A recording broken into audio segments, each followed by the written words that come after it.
I met Erika for the first time at this office, Turning Point USA office. So we met at the office opening, the Turning Point headquarters office opening, the first one, August 2018, and I had no idea what to expect because I was coming into the office from the standpoint of they were potentially going to hire me.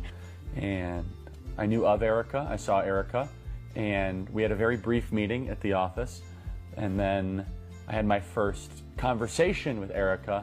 He'll tell it differently, so I'll tell you from my side. I was in the Hamptons. I get a random DM on my phone. I have zero service when I'm out there, and all of a sudden this DM flashes up and it's like, Charlie Kirk DM'd you. Because it's so Charlie. August 31st, 2018. Hey, shoot me a text at, and gave me his number. I didn't respond for a few days. I Instagram messaged her and said I urgently needed to meet with her, and she said why.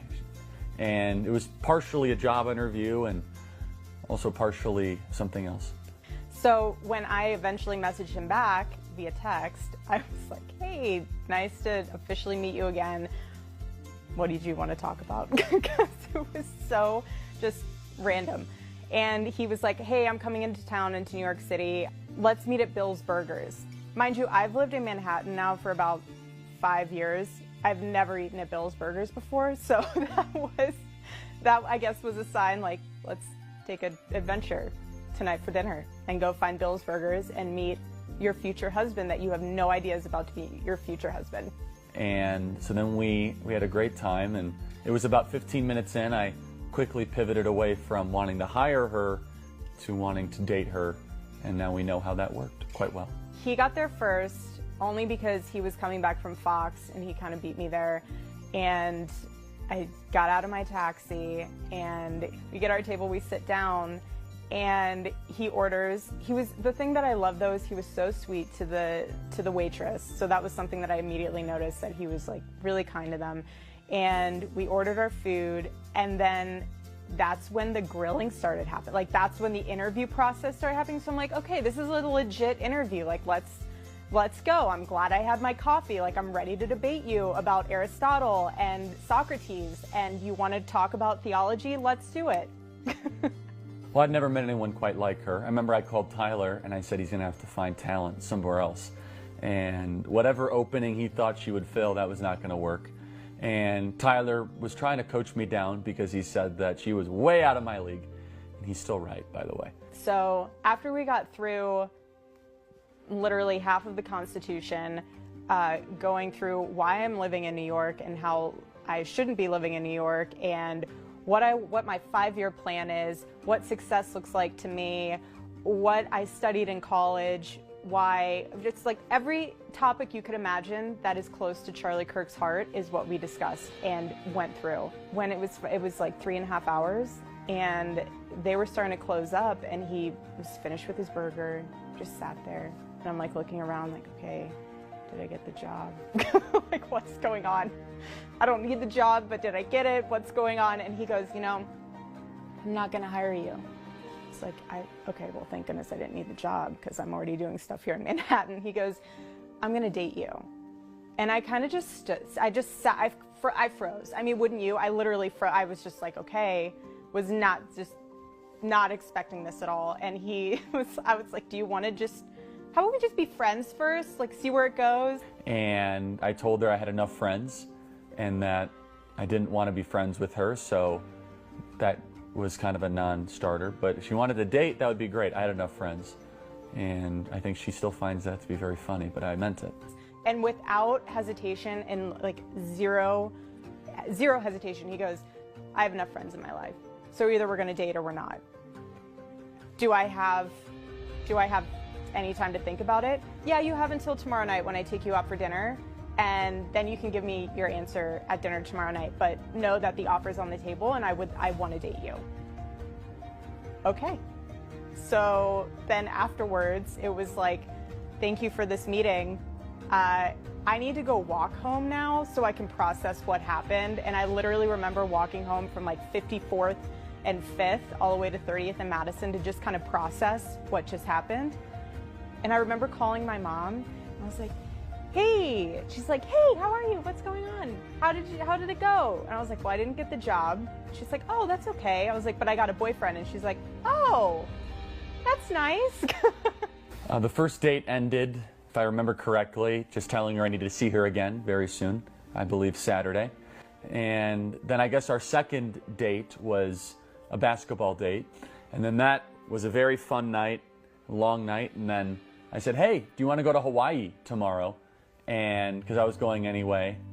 And she said, sure.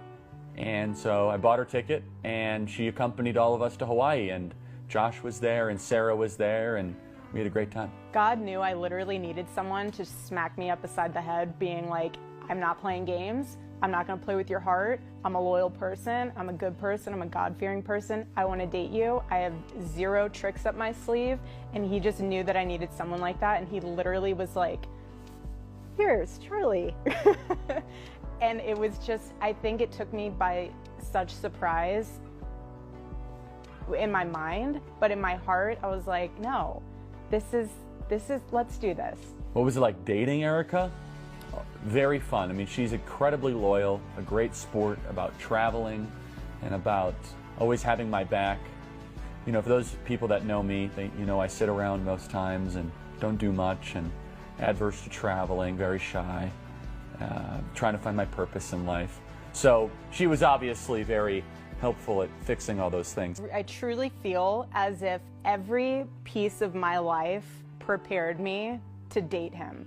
And eventually, obviously, marry him, but to date him. And I say that because ever since I was little, and even after college and adult years, I traveled all the time. And I was used to living out of a suitcase. I was used to a very unconventional schedule. I was used to the entrepreneur mindset and just in the mode of building and building and building. And so I got him. I understood that. I understood his sporadic schedule because mine was just as sporadic. And I understood the sleepless nights, and I understood like having to make the time for someone. It doesn't just come to you. You have to work at it. You have to invest into it. And so dating each other, I loved it. I mean, we got to know each other. I tell you what, you learn something about someone a lot more quickly by traveling with them than you do just seeing them on a weekend for just a getaway. When you travel with someone and you have to go through TSA and you have to go through all the different airports and you have to deal with hotel rooms not being ready and car rentals not working out and missing your flight and every logistic you can imagine, because you see every flavor of someone's humanity. And we just, God literally made us for each other. She was always such a great sport with all the chaos that is my life, and Turning Point USA, and my biggest fan and my biggest cheerleader, and always being just so full of grace and wanted to see me succeed. So in November, I was scheduling my photo shoot for Proclaim Streetwear because we were relaunching. And Charlie he's so smart, but he's even smarter that day because he worked a deal with the photographer that apparently that was the day. I had no idea. All I knew is that in the morning, I get a message saying, hey, while you're doing your shoot for Proclaim, I would love to do like Christmas photos.